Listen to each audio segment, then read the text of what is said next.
coming up on the Lead Ministry Podcast. Like in my mind, I'm thinking, bro, step up, get after it all over again. Like you're literally making a difference. And guess what? Even if I never find out that I'm making a difference, it's through faith. Mm-hmm. It's through faith in the idea that God could do that. And now your host, Josh Denhart. Hey, everybody. Welcome back to another episode of the Lead Ministry Podcast. This is now part 2 of a podcast about developing a culture of learning, being a learner yourself, and then teaching your teams how to do ministry. And when you teach them how to do ministry and it's exciting and it's fun, it catches like a wildfire and it's on its own. It's now burning in a beautiful, beautiful, beautiful way. People's lives are being changed. I get that.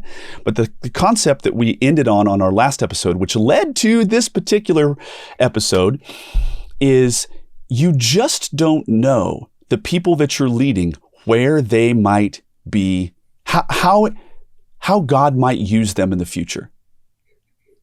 Oh man, that is so true. That is so true. You don't know.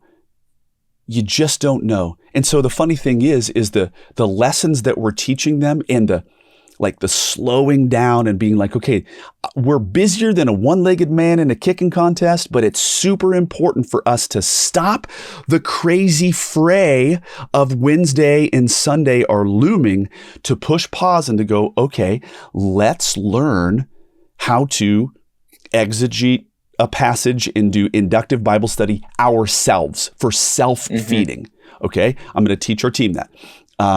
Teaching our team how to have a yes face and not a stress face.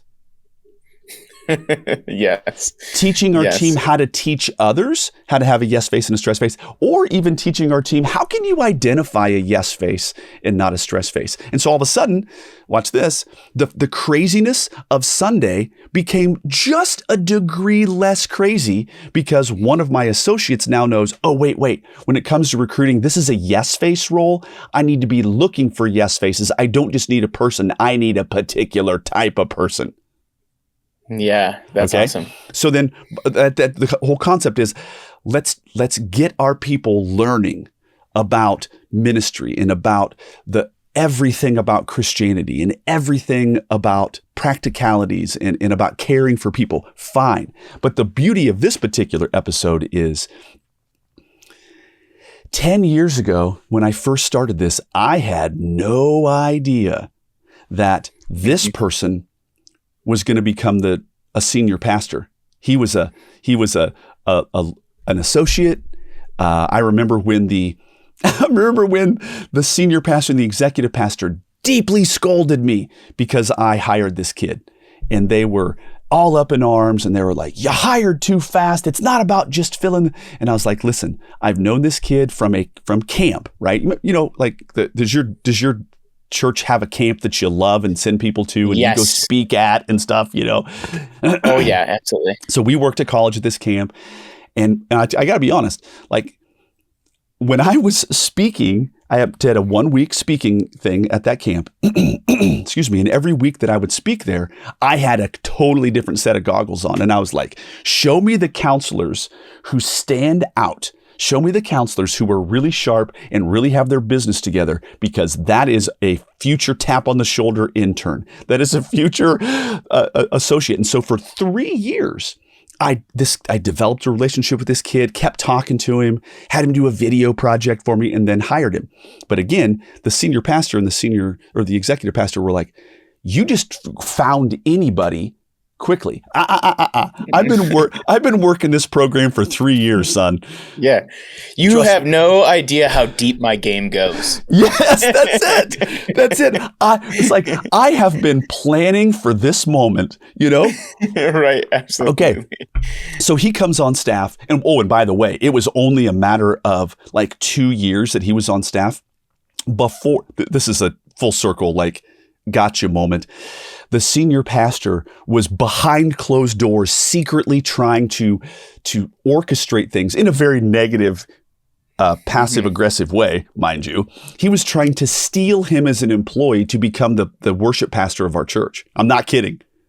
Like, he was literally that good. I was like, I wanted to go, now don't forget, this was the guy that you got mad at me for hiring. Right. Oh, how the turns have tabled. Right? Okay. Yeah. But my point is that when I was systematically pouring into him for 7 years, little did I know that he was going to become the senior pastor of a church in Minnesota. And out of nowhere, he'll send me a text and he'll throw out a phrase and it's one of the phrases that I instituted and we made kind of like we called it insider leader language, right? To where all of a sudden we could go up, normal, rational people, and everybody in the room would be like, I know that 3,000 words of context. Or I would say, that sounds like a golden moments issue.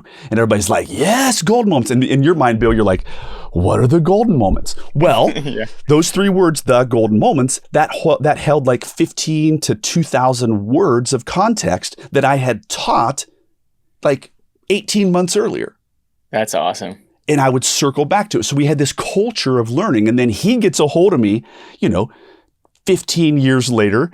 He's a senior pastor and he's like, hey, dude, just schooled one of my associates and gave him the whole golden moments talk. You know what I mean? And so the funny thing is I could get emotional because the fruit of my labor, I'm still earning kingdom dividends on that, brother. Yeah. Amen. That's awesome.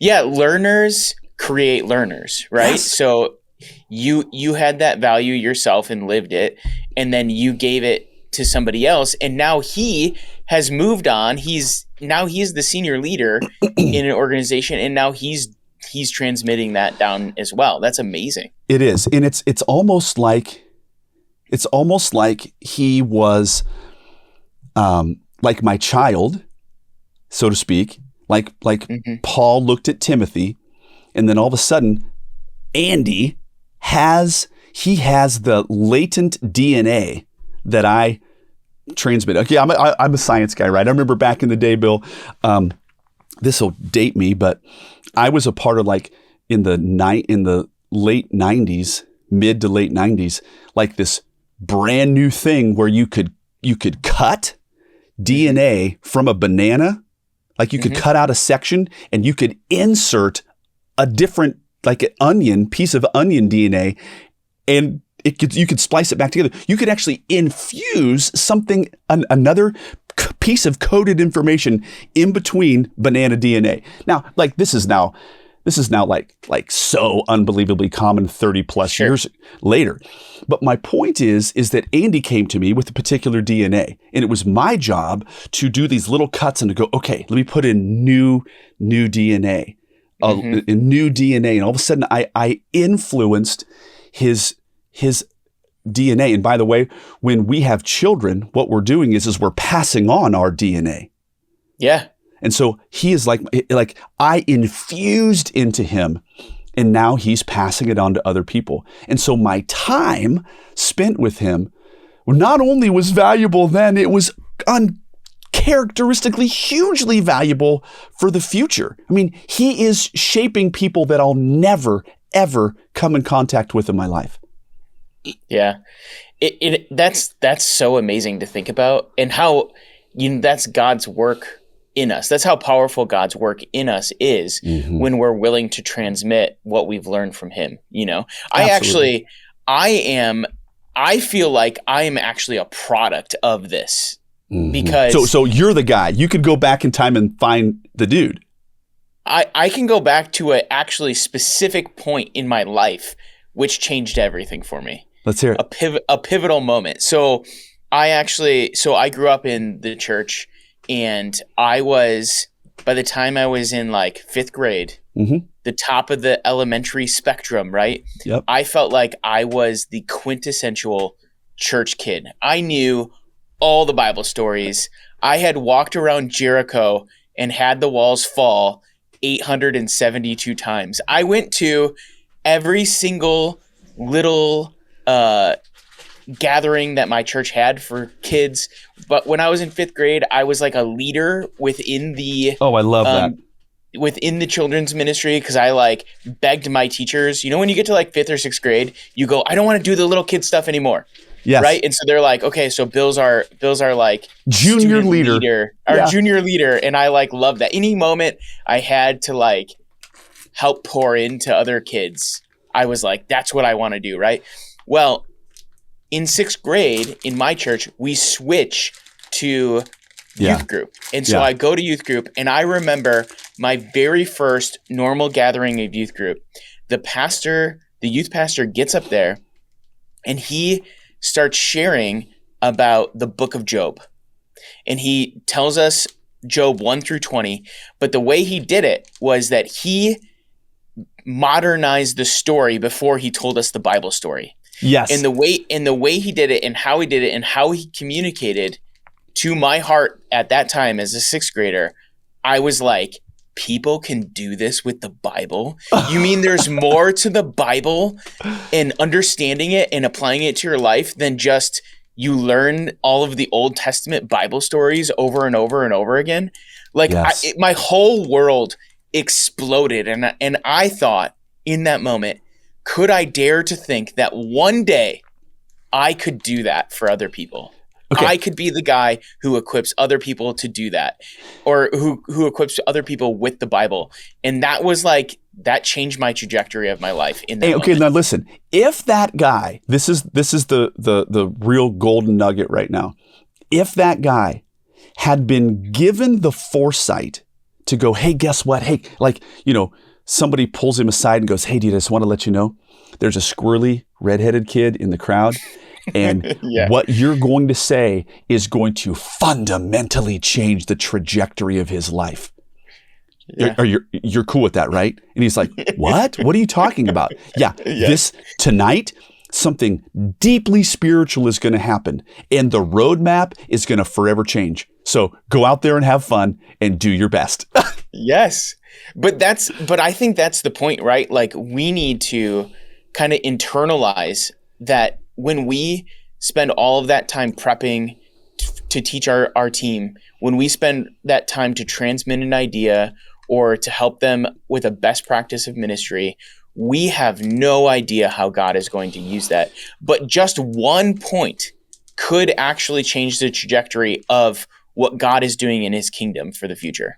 Absolutely. Couldn't agree more. What a fun story. And how much more inspiration ought I have? Mm-hmm. And, not to do just be like, another message. Right. Another training. Burf gadurf. No, like, even this podcast could show up with your best all the time, because you literally don't know. Yeah, you don't know. And I think it's appropriate for you to even be praying for that exact thing to happen. And I think that's what God wants to do with the work. He takes our measly attempts, right? Sometimes I'm just not great at communicating something, or I'm like, I'm ready to go into this meeting and I'm going to tell them, and I'm going to they're going to be great after this. And then it just it feels like I'm just not good at it, or I'm just not I'm just not communicating how I wanted to, or they're not getting, or whatever it is. There's a transmission issue. But even if that's the case and you're walking into that, you have no idea. God takes those measly attempts at, serving his kingdom and teaching people, and somehow he infuses it with his power, with the Spirit, with his power, with his grace. And he can do amazing things with our feeble attempts at ministering to people. Okay. I feel honest to goodness, this is somewhat life-changing for me.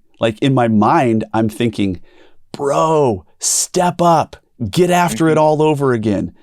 You're literally making a difference. And guess what? Even if I never find out that I'm making a difference, it's through faith.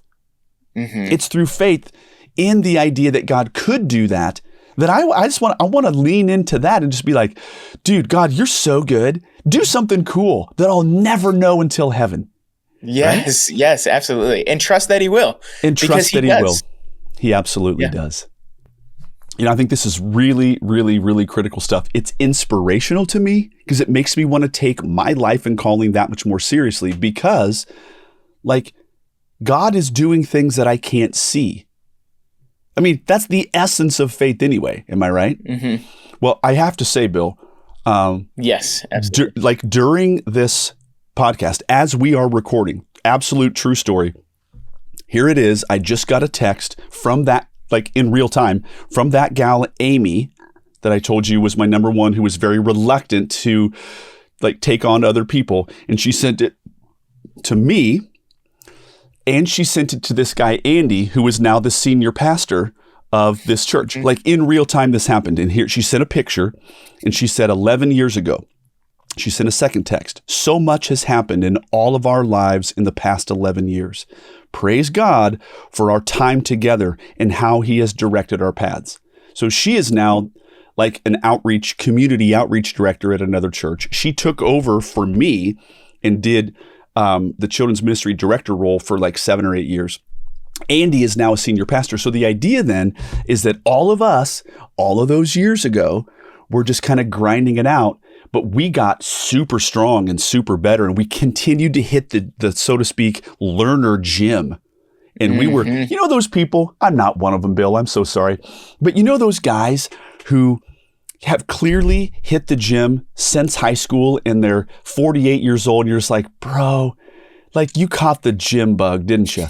Yeah. You're ripped. And so that in a sense was us from a ministry prowess standpoint. Yeah. We really took it seriously. And then the outgrowth of that, the byproduct of that. Now, kind of as we bring this full circle, you said something when we weren't recording that I think is extremely important. And then I have a great story to share. But you said something very, very important, which is whether you think you're training or not, you are training. Take it away. Yeah, absolutely. And the idea there is so there's really like two paths. There's like you intentionally train people on best practices, on how to follow Jesus, on what does it look like in a meeting to bring your team along spiritually, all of those things. You do it that way. Or let's say you go to a meeting and you say, let's jump into the to-dos, and you just do the to-dos. In both scenarios, you have to realize that you're actually training your team towards something, right? You are either training your team to be intentional and to do ministry successfully and to follow Jesus and all the things, or you're training your team to be mediocre, skip the things that are important, to rush, to not make as big of an impact because you decided that you just wanted to do status quo. Right. And so it's the subtle power of our influence, whether we intend it or not. Yes.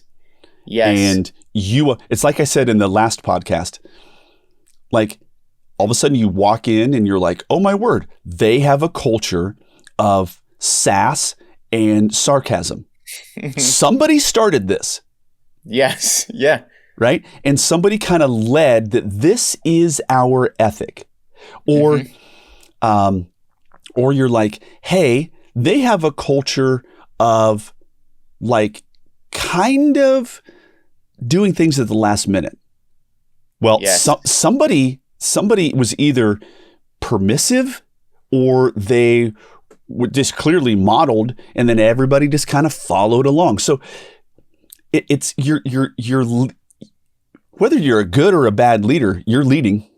Yes, absolutely. Yeah, and it really does go down to the littlest things now that you were talking about it. Like, I even think about, like, I used to be in a ministry staff where, like, meetings never started at the time they were supposed to start. They started, like, 20 minutes late, you know? And so, like, you didn't, and because of that, the entire culture was like, well, I don't have to be there at the beginning because that's, you know? So everyone was, like, rushing to do their things and finishing up a meeting here before they jumped into the next meeting. And it drove me nuts because I'm an on-time person. But now our culture is like, when the meeting, when the meeting hits the hour, you should already be in the room and sitting, and you should be ready to start this meeting. And it doesn't mean we're not going to open the meeting and then have a little banter and chatter to connect with one another. But like, you're expected to be there on the hour because that's when the meeting starts. Exactly. And so it's just even the little things. Like if you're always starting your meeting late, what you're doing is you're creating a team, a culture, a set of people who believe that they don't have to be efficient with their meetings. The list goes on and on and on and on. And so having a culture of being a learner, ultimately you're going to go, okay, I'll put it this way. Bro, I didn't plan on sharing this, but it's very interesting. So here I was, I became a Christian in 1996, right? I was absolutely out of control, partying like absolute insanity in college, right? Lots of drugs, lots of alcohol, just totally self-destructive. It certainly appeared as if I was having a lot of fun, but it was coming at a heavy cost. So this guy shared a number of people shared their faith with me, but this one guy, I became a Christian, and when I came out of the Christian, like the womb, so to speak, and I was born again, I saw an eagle. He was a very fully developed eagle. He was a strong Christian. Not joking.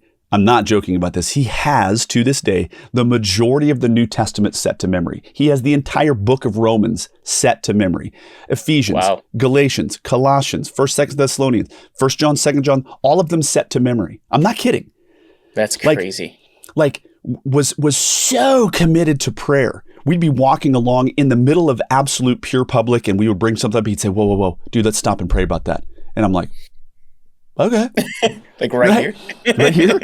And so it was just like this overt sense of high commitment to God and super love of God. Stay with me. So then the second person that I met, her name was Kathy. She was radical for Jesus Christ. I'm talking radical. And so the first two people that I see are these obscenely radical Christians who actually are cool, by the way. They're not weirdos. Yeah. Okay. Now hear me out real quick. For the next year and a half of my life, I was under the assumption that if a person was born again, that's how you operated. Right. I didn't understand. I was 18 months into being a Christian before I fully understood and internalized, oh my word, that person is going to be in heaven, but they really don't care all that much, and they're not really pursuing Christ with a whole bunch, but they are saved and they're going to go to heaven. Right. But not everybody is a Green Beret, like 7th level, Navy SEAL Christian. But what a terrible and beautiful what a beautiful false assumption for me. Yeah, absolutely. So I went into my life assuming that if a person was a Christian, they were like full send, So that modeling makes a huge difference, because the people that I educated and were on my team when I was a children's pastor and we did all of this training and learning, they were just like, well, this is how it's done. Right, absolutely. It was normal for them, as opposed to them being on a team where it's like, herfka, derfka, slufty, derf. We're kind of whatever, roll in. We don't, figure it out. Well, an angry parent, you're going to have that. Well, whoa. Let's learn. And so then my people, they made the assumption that everybody operated this way, which was fundamentally not true, right? Yes, absolutely. Okay. Now, I do want to close today with a really special thing. So we talked earlier about the camp, that your church has a camp. What's your church camp called, by the way? It's Lake Lundgren Bible Camp. It's amazing. Okay, it's amazing. And so you've spoken there, I'm sure. And yes. You send kids there. They have retreats. Every year. Okay, great. And by the way, were you ever a counselor there? I'm just curious. No, I was never a counselor. Yeah, I can hear the sadness in your voice. No, I would have loved to. That's what I'm saying. Yeah. Okay. So our camp is Hidden Acres Christian Camp. And I worked there 97, 98, 99. My wife worked there for 2 years. And it was literally, it changed the trajectory of my life, right? Like all of a sudden I was like, oh my word, I want everything to do with Christian ministry. I love this. Okay. Well, what would happen is that you would have, you were just immersed, right?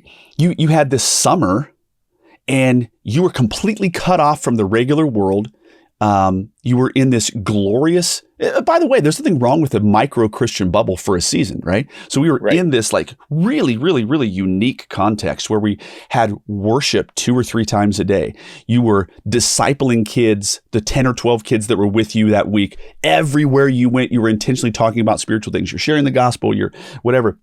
And then when you had a break, and the junior counselor took the kids and you then had a break, you were talking deep theology with the other counselors. There was like this culture of just like, hey, okay, let's jump back into, propitiation and let's jump back into election. Let's wrestle with this. And so you had these ever like burgeoning heavy ideas.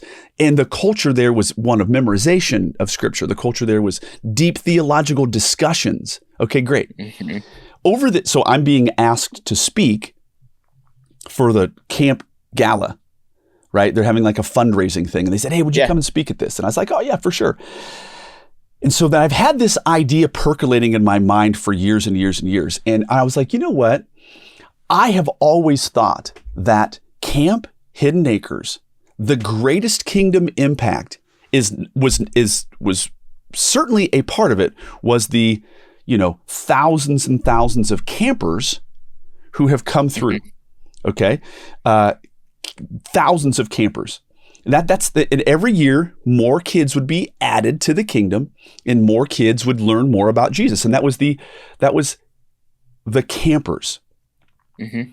But I'll tell you what, I think that there was something even bigger going on because the counselors who were there for the 12 weeks of summer or 10 weeks of summer or whatever, like the amount of depth of character and the amount of experiences that they had. And so then I asked the camp, I said, hey, do me some quick research, would you? And so I'm looking at an email right here and it says the total number of staff, summer staff, from 1985 until now has been 4,368. That's how many counselors have worked at Camp Hidden Acres. And I guess since it's 2025, that's 40 years. Yeah.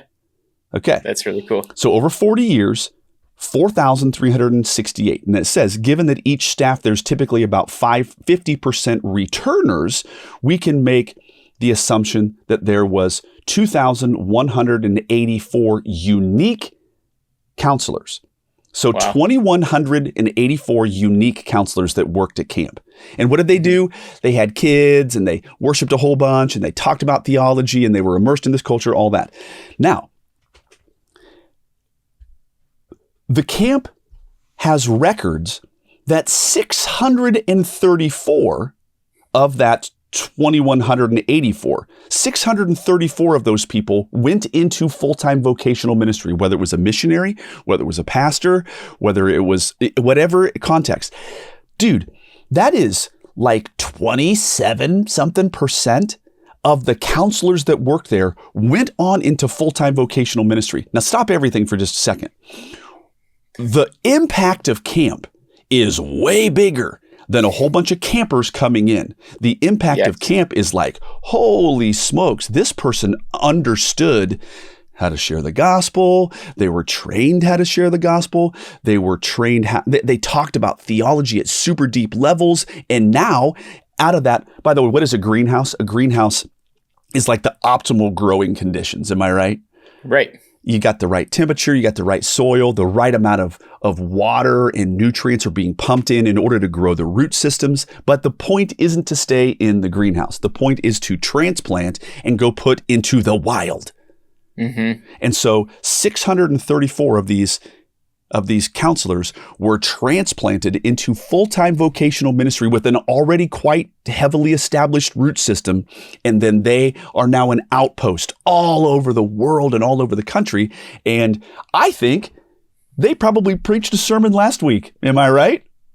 That's wild to think about. That's amazing. Like how clearly you can say God is using this ministry in order to build more people who are building more ministries and on and on and on. That's amazing. Exactly. And on and on and on. And so then all of a sudden, through the passion that they have for theology, the passion that they have for the gospel, the understanding that they have. And by the way, like when you have a whole bunch of kids, you're having to figure out ministry on the fly. I literally cannot believe that they handed me 10 children and said, all right, go spend a week with them in the wilderness.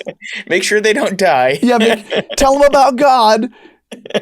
And their parents are going to come back. It's just their most precious possession in the ever-loving universe. Right. What are they thinking? They handed, but that level of trust that they gave, it educated not only that kid about the gospel, it deeply educated all of us as counselors. Now, hear me out real quick. I'm going to do the math. See if you can beat me to it, Bill. 2184 minus 634. Here we go. 2184 minus 634. 1,550 people who were counselors did not go into full-time vocational ministry. Fair? Right. Yeah. Okay. Let's talk about them for half a minute. Susie did not go into, I'm not going to say her last name, but she did not go into full-time vocational ministry.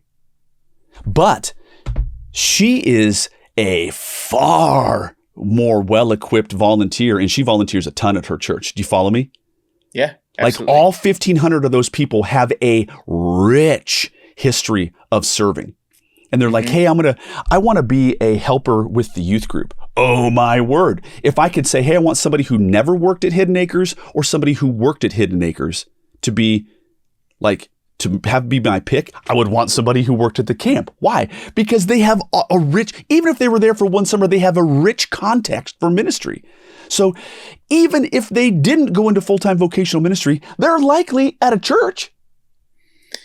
Absolutely. And it's not only the church, but like I think about the impact of their families. They went on to get married and to be moms and husbands and wives and now they're taking what they've been equipped with as a believer in Christ into their family to now train their kids. Like, hey, I didn't know when I was 17, 18 how to share the gospel well, but this camp taught me this. My kid, 10 years later, is growing up and says, Mom, what's the gospel? Dad, what's the gospel? And now I go, hey, I've learned this at camp. Now I tell them the gospel. The impact is huge, right? Is huge. And so this comes full circle. You just don't know who is being impacted. So I want to tell the full-time staff at this camp, you have no idea.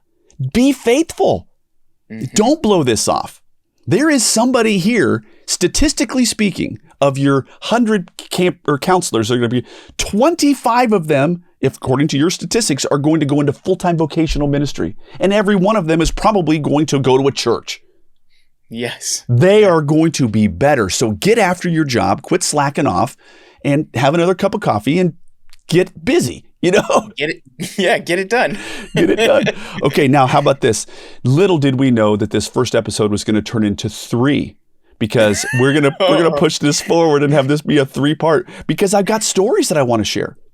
Yeah, I want people to understand who the person that you're recruiting and the person that you're training could change the world.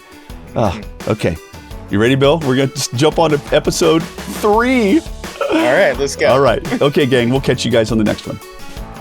And that's a wrap for today's episode of Lead Ministry Podcast. Don't forget to subscribe and leave us a review. Make sure to follow us on Facebook and Instagram, and visit leadvolunteers.com for more episodes and resources. Thanks for listening.